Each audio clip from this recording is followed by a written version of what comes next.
Halo sahabat Kompas TV, saya Ihsan Sitorus, presenter program Saksi Kunci Kompas TV.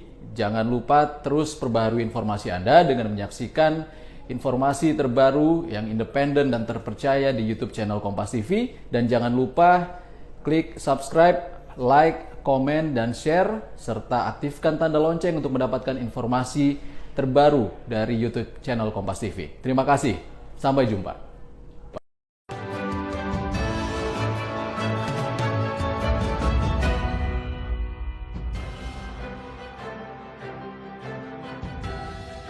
Saya masih bersama dengan Ketua Umum Partai Demokrat, Agus Harimurti Yudhoyono. Mas Ahaye, setelah Yasona mengatakan bahwa KLB tidak sah, ada suara-suara mengatakan sebaiknya Mas Ahaye atau Majelis Tinggi meminta maaf lah kepada Presiden, karena Presiden merasa atau pemerintah merasa tertuduh bakal tidak objektif dan intervensi. Gimana Anda respon? Ya, kembali saya sampaikan bahwa sejak awal Partai Demokrat tidak pernah menuduh siapapun.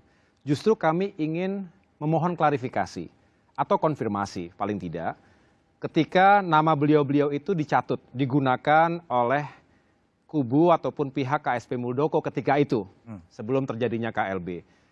Dengan demikian kita mendapatkan kejelasan bahwa memang KSP Muldoko ini bermain sendiri tadi hanya dengan segelintir kader dan mantan kader Demokrat. Dan kami tidak pernah menuduh siapapun. Dengan demikian sebetulnya yang justru harus berminta maaf, yang memohon maaf kepada Presiden, kepada pemerintah, ya KSP Muldoko sendiri dan kubunya. Dan mereka yang selama ini justru menebar kebohongan demi kebohongan.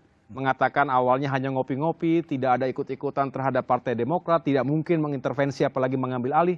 Buktinya semua terkonfirmasi dengan terjadinya KLB ilegal di Deli Serdang tanggal 5 Maret yang lalu. Maaf juga kepada rakyat. Karena di tengah-tengah situasi pandemi ini justru mereka membuat kegaduhan politik. Sehingga menyita perhatian energi kita semua termasuk media seolah-olah hanya menceritakan kegaduhan politik. Dan ini tidak patut seharusnya. Harusnya kita semua fokus pada mencari solusi yang baik untuk krisis pandemi COVID-19, ekonomi, dan lain-lain misalnya. Tapi lagi-lagi justru membangun sesuatu yang tidak sehat, tidak produktif. Dan yang ketiga tentu harusnya berminta maaf kepada seluruh kader Partai Demokrat dimanapun berada. Karena telah mengganggu, mengancam, mengintimidasi, dan memecah belah perilaku buruk. Dan itu semua sebetulnya tolonglah disadari itu dengan baik. Dan kalau bisa justru mereka lah yang berminta maaf seperti itu. Oke. Setelah keputusan dijatuhkan, apa sih refleksi dari seorang Ahaye soal kemelut di Partai Demokrat? Apakah betul seperti dikatakan oleh Pak Muldoko bahwa ada pertarungan ideologis di bawah Partai Demokrat? Iya, yang pertama saya harus tegas mengatakan apa yang disampaikan oleh KSP Muldoko ketika itu seolah di Partai Demokrat itu ada tarik-menarik ideologi yang berbahaya terhadap Partai Demokrat dan juga Indonesia. Maka saya katakan itu adalah sesuatu fitnah yang keji. Dan kami semua marah. Marah karena dituduh memiliki ideologi yang berbahaya. Saya katakan ketika saya sampaikan di depan pers ketika itu, tolong jelaskan apa yang dimaksud dengan tarik-menarik ideologi tersebut. Tapi kalau yang dimaksud adalah Demokrat bergeser, kemudian seolah ideologinya bergeser menjadi yang lebih radikal, apakah itu kiri atau kanan, maka kami sampaikan di sini, terima kasih Mas Budiman telah memberikan kesempatan kepada saya, bahwa Partai Demokrat teguh pada ideologi Pancasila. Kami adalah partai yang mengusung nilai-nilai nasionalisme dan juga religius. Kita tidak ingin membentur-benturkan antar identitas satu sama lain. Dan itu final. Justru kami termasuk yang paling lantang untuk mengatakan tidak boleh tumbuh subur berkembang di Indonesia ini, apalagi di Partai Demokrat, paham-paham radikal, kiri maupun kanan tadi. Dan juga kita harus tolak bahkan lawan eksploitasi politik identitas yang hanya akan memecah belah sesama kita. Mas Ahaye, Pak Muldoko itu seorang mantan Panglima TNI, ya, seorang jenderal, dan sekarang sebagai Ketua KSP.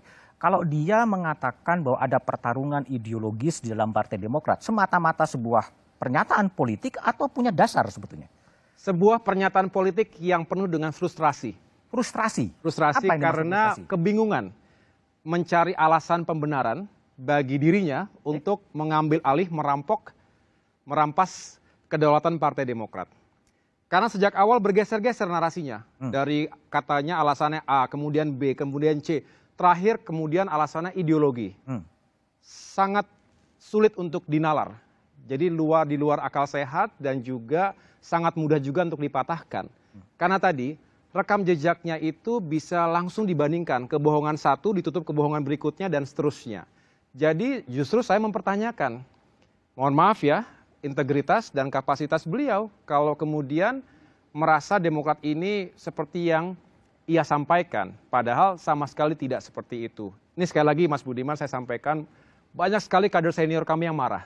Jadi alih-alih berupaya mengambil hati kader Demokrat, pernyataan-pernyataan KSP Muldoko yang tadi tanpa nalar tadi justru semakin membuat kader Demokrat itu marah dan makin kuat mengatakan lawan itu semuanya. Karena itu sudah masuk ke wilayah pembunuhan karakter dan fitnah terhadap Partai Demokrat.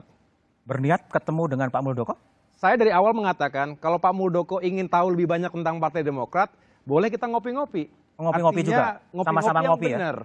Ngopi-ngopi yang benar, jangan ngomongin KLB, jangan ngomongin perampasan partai politik. Tapi kalau diskusi, silaturahmi, saya pikir kita punya tradisi seperti itu di Indonesia ini. Tetapi sekali lagi tolong kedepankan semangat dan nilai-nilai yang baik dengan moral dan etika yang bisa dipertanggungjawabkan. Oke. Sekarang gini, yang dipersoalkan sekarang adalah anggaran dasar, anggaran rumah tangga Demokrat 2020. Ya, di mana di situ kewenangan dari Majelis Tinggi, ya, Majelis Tinggi itu begitu dominan. Pertanyaan saya adalah, dan itu dianggap sebagai bertentangan dengan undang partai politik. Sebetulnya yang berkuasa di Partai Demokrat ini siapa? Majelis Tinggi atau DPP? Begini Mas Budiman, ini juga sekali lagi terima kasih karena simpang siur. Pertama, cacat logikanya. Ketika dikatakan ADART 2020 tidak sah. Dengan demikian kepemimpinan AHY tidak sah. Pertanyaannya adalah, apakah masyarakat diberitahu bahwa Kongres kelima Partai Demokrat tahun 2020 yang kemudian mendaulat dan mengamanahkan AHY sebagai ketua umum terpilih aklamasi 2020 sampai dengan 2025 itu adalah berdasarkan produk ADART tahun 2015. ADART 2020 itu produk demokratis yang dihasilkan dalam Kongres kelima tahun lalu. Itulah ADART 2020 yang telah disahkan oleh Menteri Hukum dan HAM juga.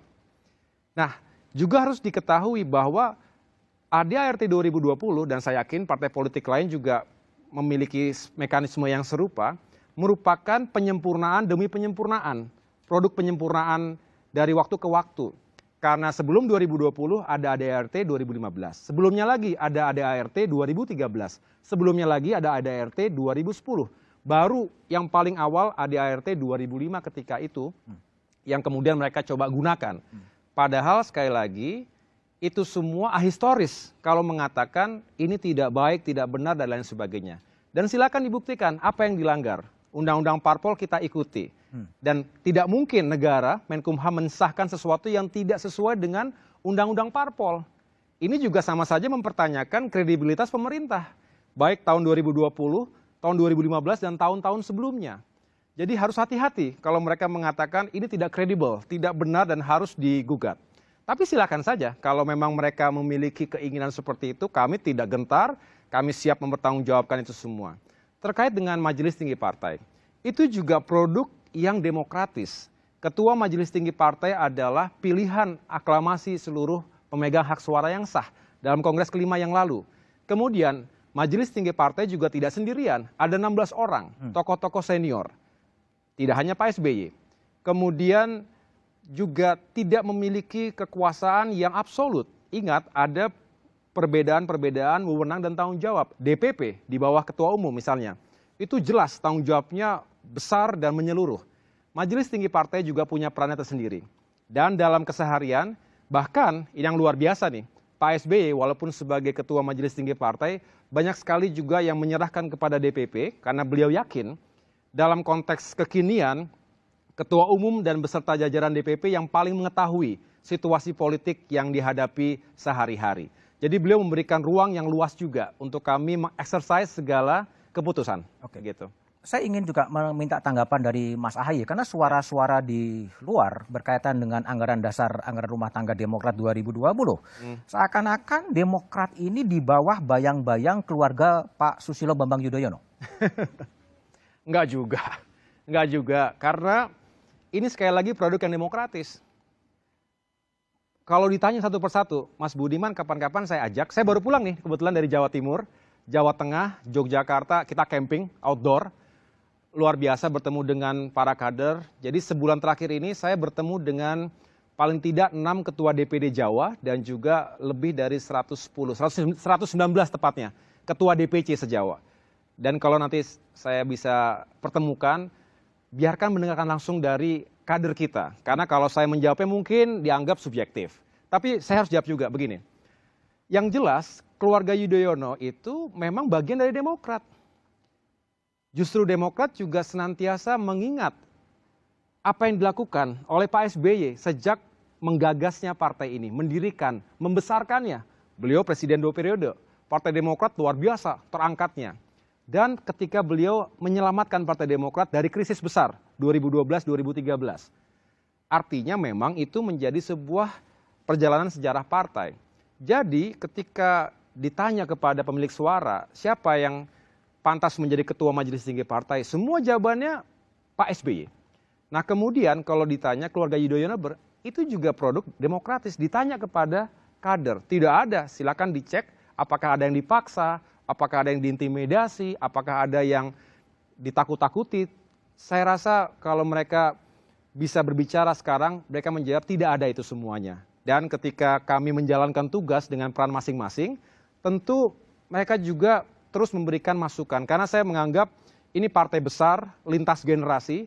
Saya termasuk pemimpin muda, tetapi juga harus menjadi jembatan yang baik. Dengan generasi senior, pendahulu, tapi juga dengan generasi muda politisi Demokrat sekarang. Yang energinya besar, yang ingin progres, yang ingin kemajuan. Begitu. Ada juga pertanyaan yang kemudian berkembang bahwa dominasi keluarga Cikeas kemudian menyingkirkan senior-senior dari Partai Demokrat. Sehingga squad dari Mas Ahaye dengan Demokrat betul-betul dipenuhi oleh wajah-wajah muda dan senior-senior itu kemudian tersingkir. Gimana Anda respon? Tidak juga.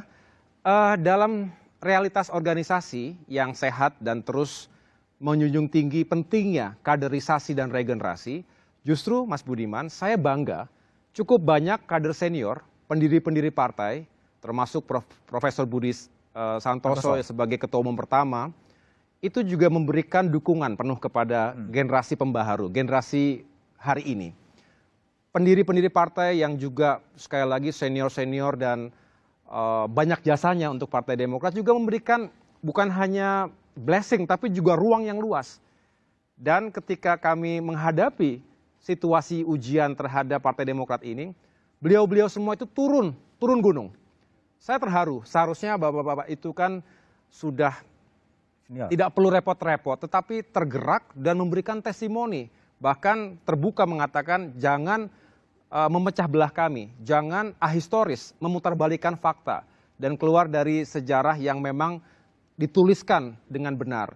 Ini yang mereka ungkap. Dan dengan itu saya mengatakan, saya bersyukur dan tentu ini juga tantangan dan keharusan yang harus kami lakukan untuk terus menjadi jembatan yang baik antar generasi. Oke. Ya. Ada juga pertanyaan bahwa salah satu strategi yang sering dimainkan oleh Partai Demokrat adalah strategi playing victim. Seakan-akan menjadi korban. Apakah sekarang juga strategi itu yang dimainkan? Jawabannya setelah jeda berikut ini.